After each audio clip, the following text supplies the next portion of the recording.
Shalom, senang sekali dapat berjumpa kembali dalam program Bible Study Online CK7, di mana hari ini kita akan masuk ke bagian keempat dari Mazmur, artinya jilid keempat dari seluruh Mazmur, yaitu pasal yang ke-90 sampai 106 itu jilid keempat dari Mazmur, saudara.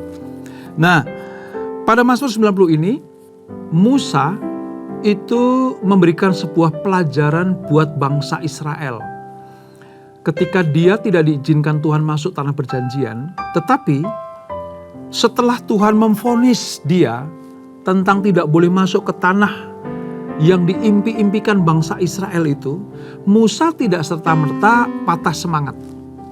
Musa tidak serta-merta mengeluh atau bersungut-sungut.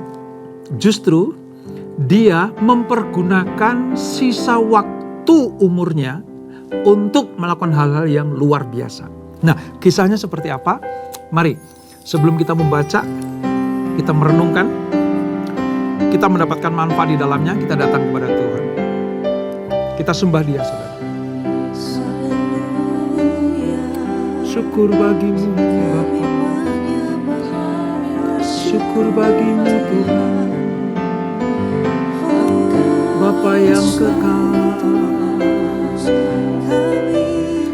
Bapa yang ajaib, terpuji nama-Mu.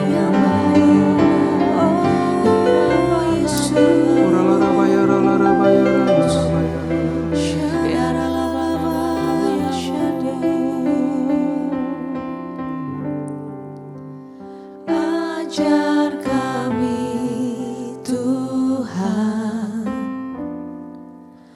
menghitung hari-hari,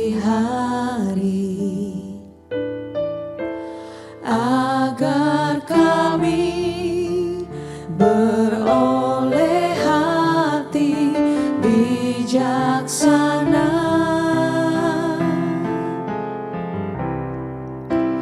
Ajar kami Bapa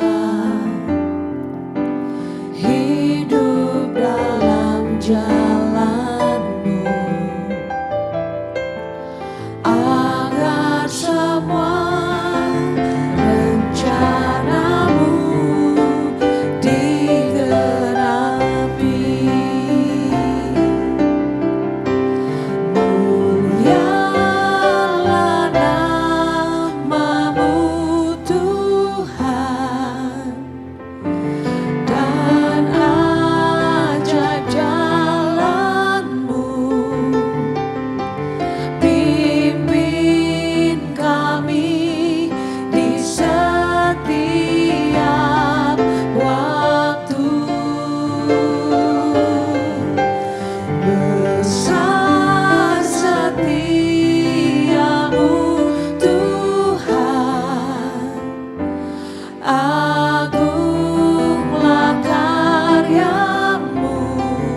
lebih dari hidup,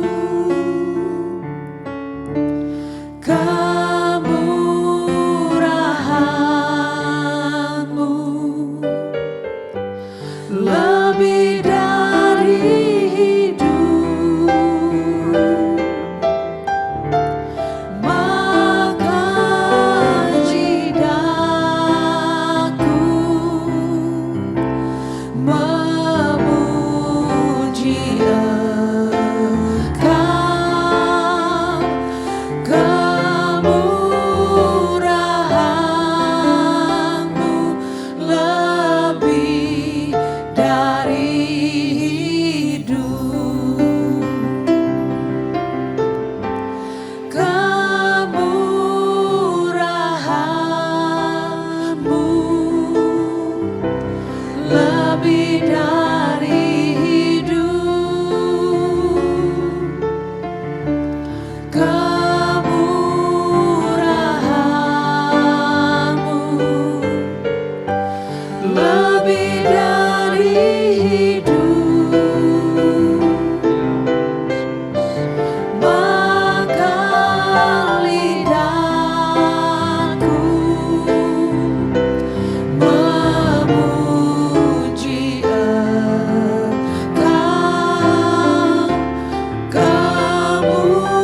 kemurahan-Mu lebih dari hidup,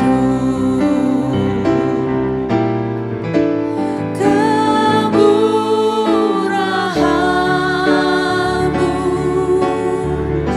lebih dari hidup,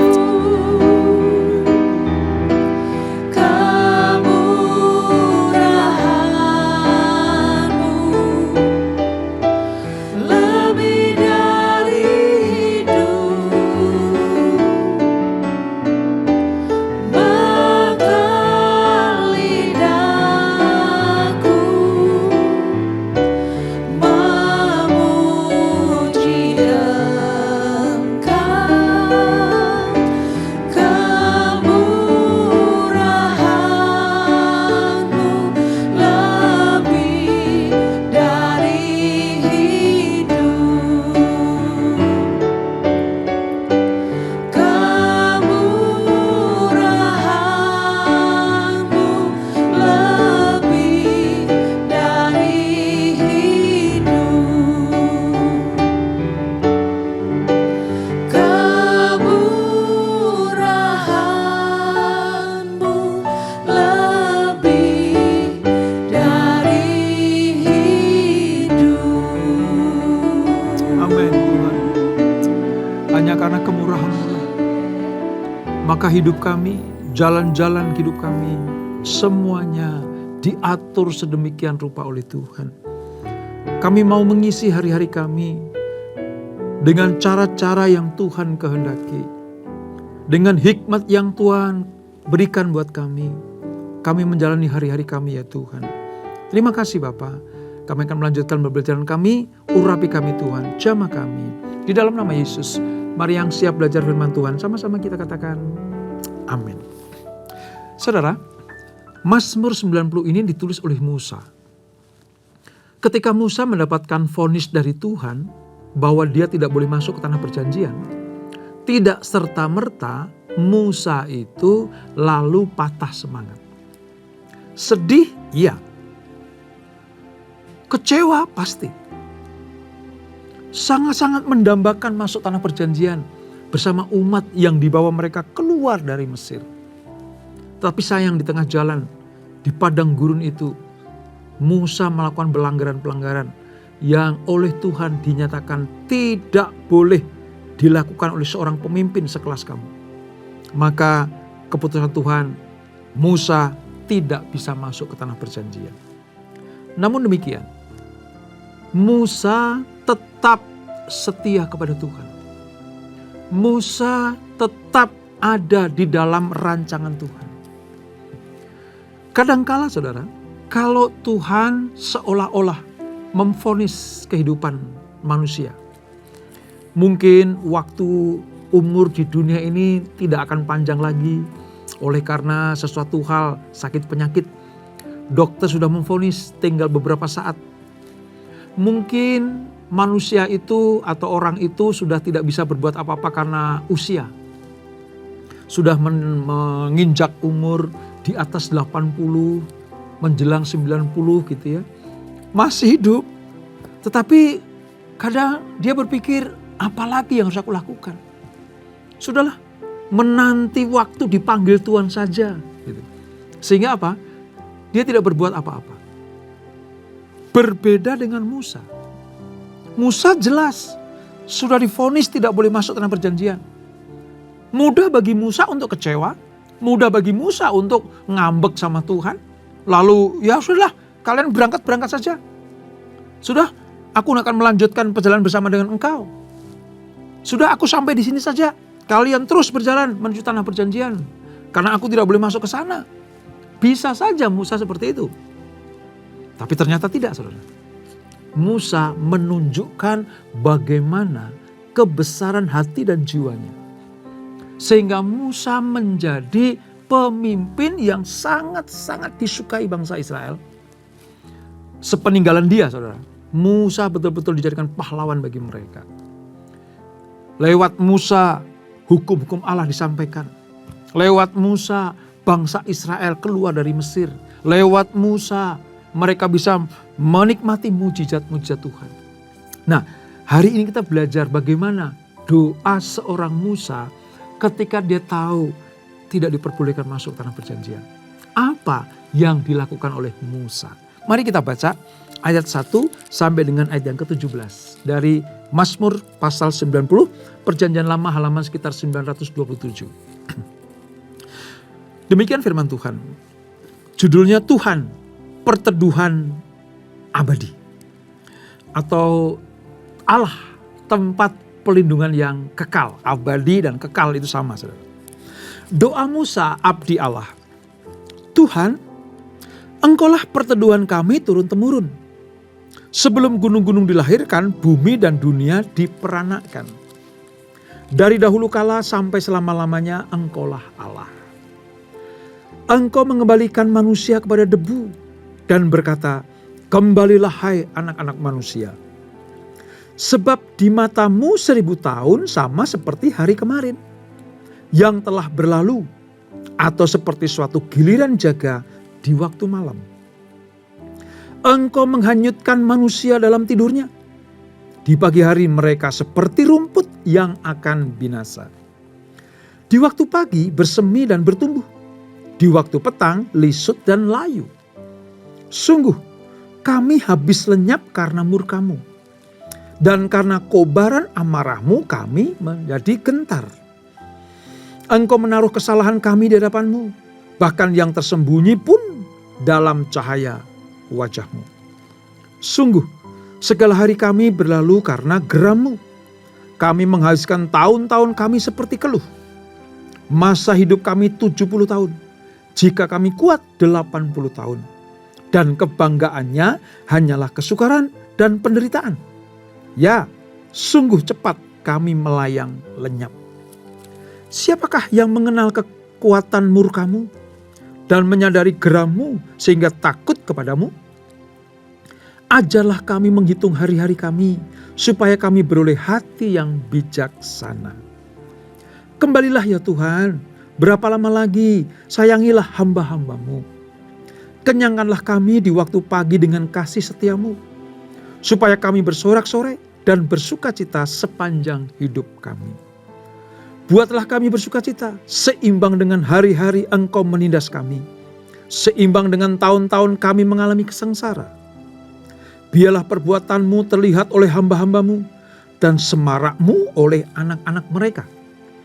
Kiranya kemurahan Tuhan Allah kami turun ke atas kami, dan teguhkanlah perbuatan tangan kami. Ya, teguhkanlah perbuatan tangan kami. Saudara, Ini adalah suatu pengakuan dari seorang Musa, pemimpin besar bangsa Israel. Allah yang memanggil, Allah yang memilih, Allah yang memberikan tugas dan kuasa kepada Musa. Bahkan lewat tanda-tanda yang ajaib, Musa melakukan hal-hal yang luar biasa. Tapi di tengah-tengah akhir masa kehidupannya, menjelang Musa dipanggil Tuhan, Musa menulis sebuah Mazmur yang indah ini, mengingatkan buat bangsa Israel pada waktu itu, supaya Israel tahu Tuhan yang menetapkan kehidupan umatnya. Hari-hari, minggu demi minggu, bulan demi bulan, tahun demi tahun, Tuhanlah yang pegang kendali atas kehidupan umat pilihannya. Nah, doa di Mazmur 90 ini ditulis oleh Musa sementara 40 tahun ketika Allah membuat Israel mengembara di padang gurun sebagai hukuman atas ketidaksetiaan mereka. Apa kesalahan Israel di padang gurun? 1, bersungut-sungut. Karena mereka tidak membayangkan padang gurun itu seperti apa. Sehingga mereka ingin kembali ke Mesir. Yang kedua, mereka mulai tidak percaya kepada Tuhan. Yang ketiga, mereka mengatai-ngatai Musa. Kecewa kepada Musa, mengapa engkau mengeluarkan kami dari Mesir? Masih enak di Mesir daripada di padang gurun.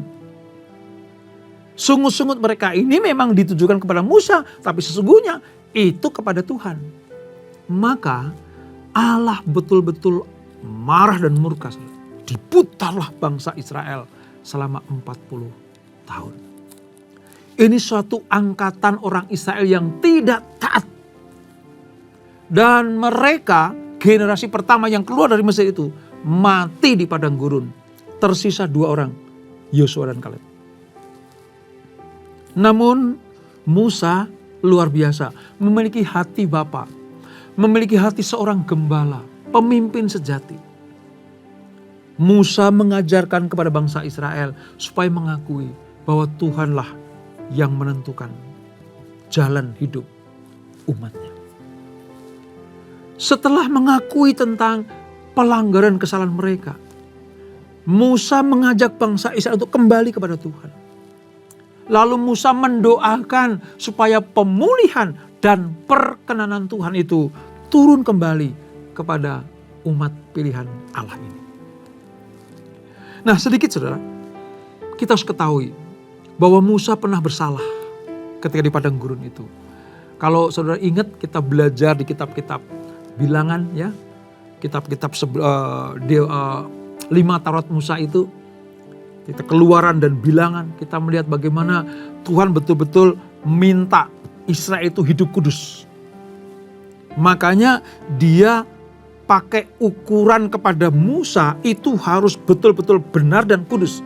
Melenceng sedikit, dihukum Tuhan. Dan terjadi saudara, Musa tidak diizinkan masuk ke tanah perjanjian. Kenapa? Karena melanggar kehendak Tuhan, melanggar kasih Tuhan, melanggar peraturan Tuhan. Namun ketika Musa tahu bahwa vonis dijatuhkan, Musa meminta kepada Tuhan supaya tetap menyertai.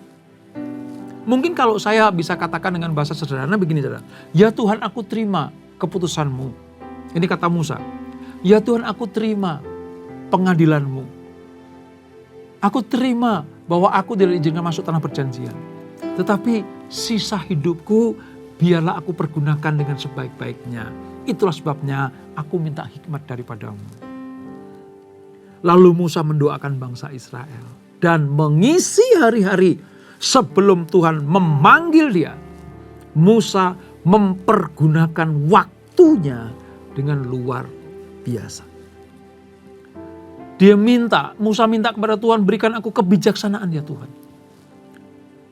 Berikan aku hikmat di dalam kehidupanku.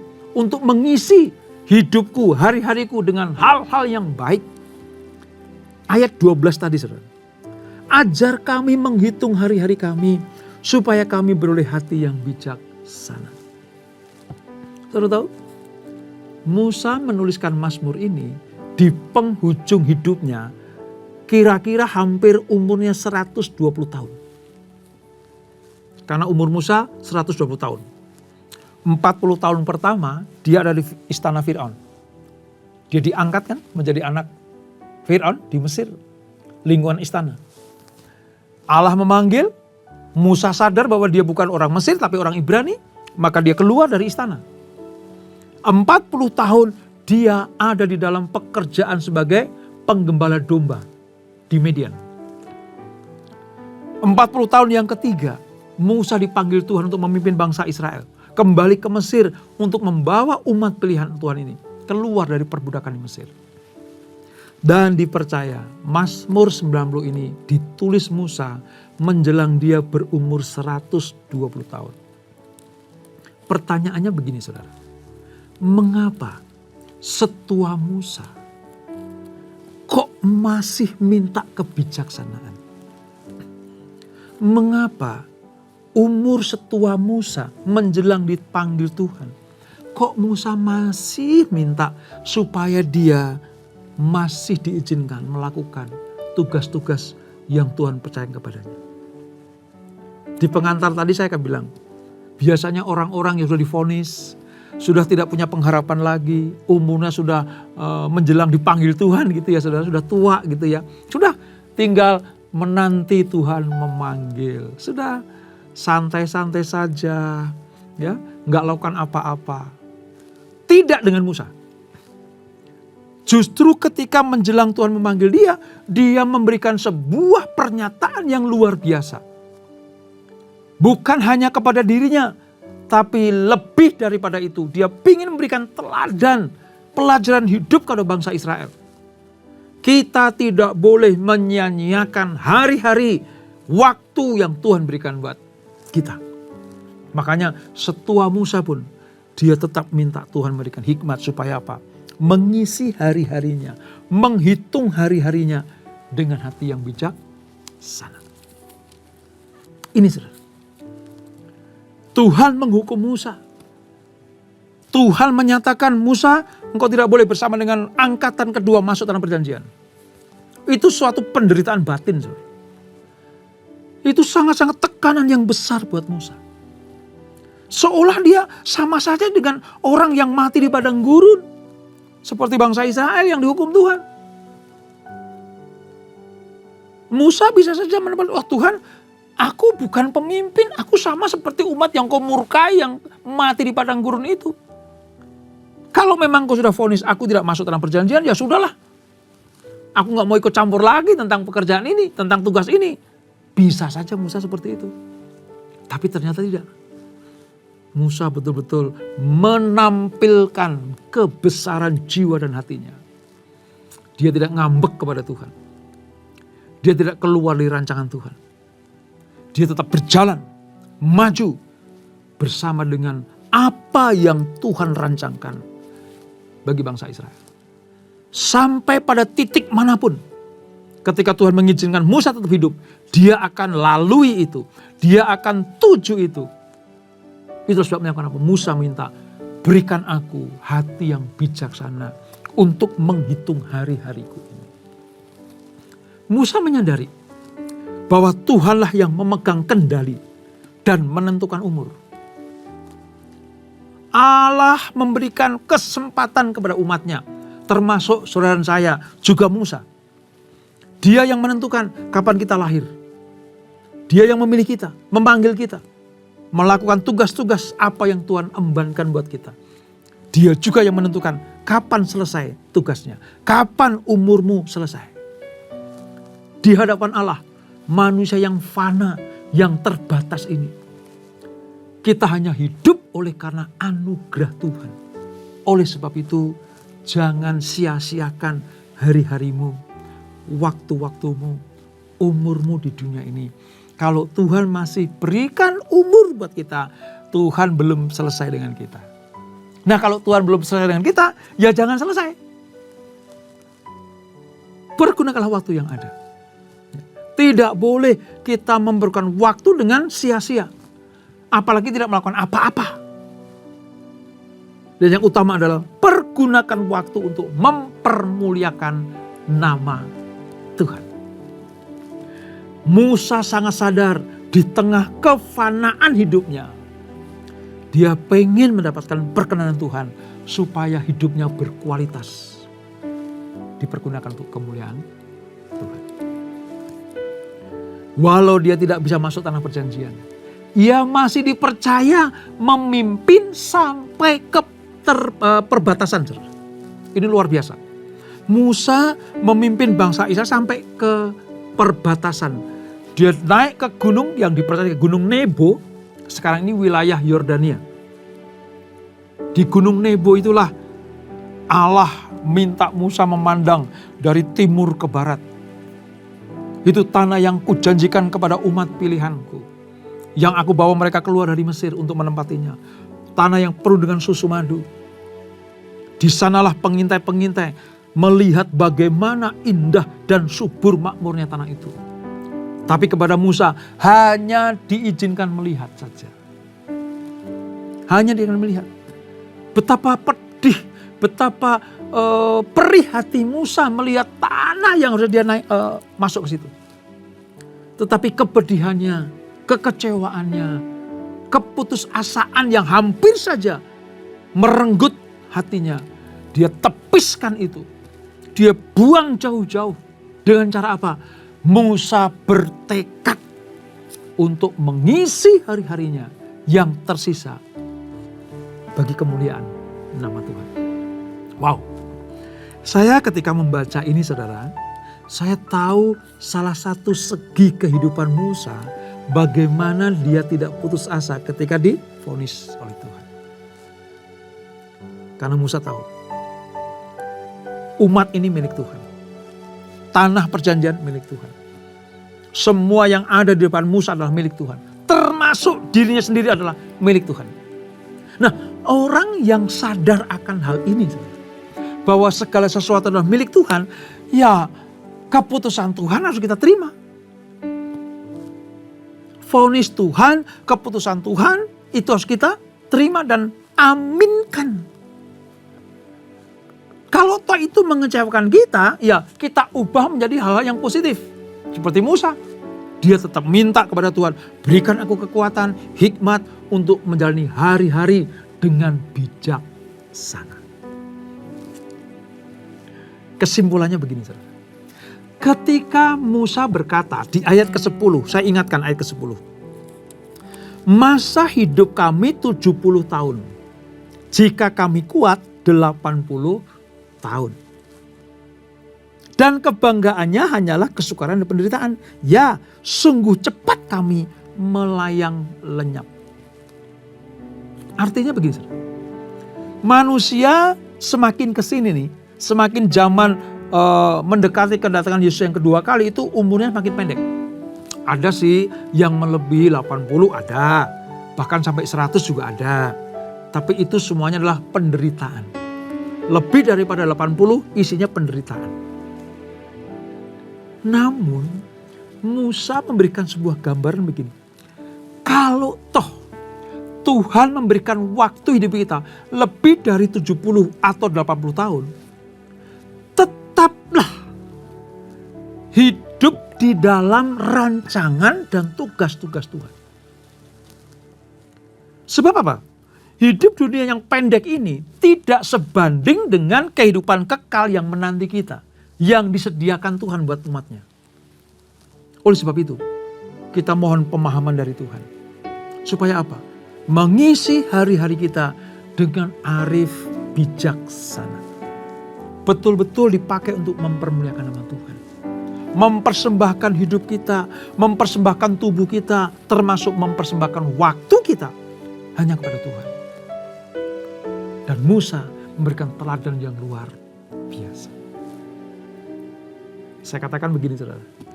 Hidup ini yang sedang kita jalani ini harus menjadi persiapan untuk hidup kekal nanti. Hidup yang sedang kita jalani ini, entah berapa tahun umur kita, jadikan itu sebagai sebuah persiapan untuk masuk kepada kehidupan yang kekal. Dan puji Tuhan, saudara, Kalau kita baca dan ingat kisah di mana nanti di perjanjian baru akan kita pelajari. Musa dibawa Tuhan naik ke surga. Lalu dibawa Tuhan Yesus turun di bukit transfigurasi. Itu menandakan bahwa Musa tidak salah dengan mengisi hari-harinya dengan bijaksana. Sehingga berkenan kepada Tuhan. Ya, dia tidak boleh masuk tanah perjanjian. Israel yang sekarang ini.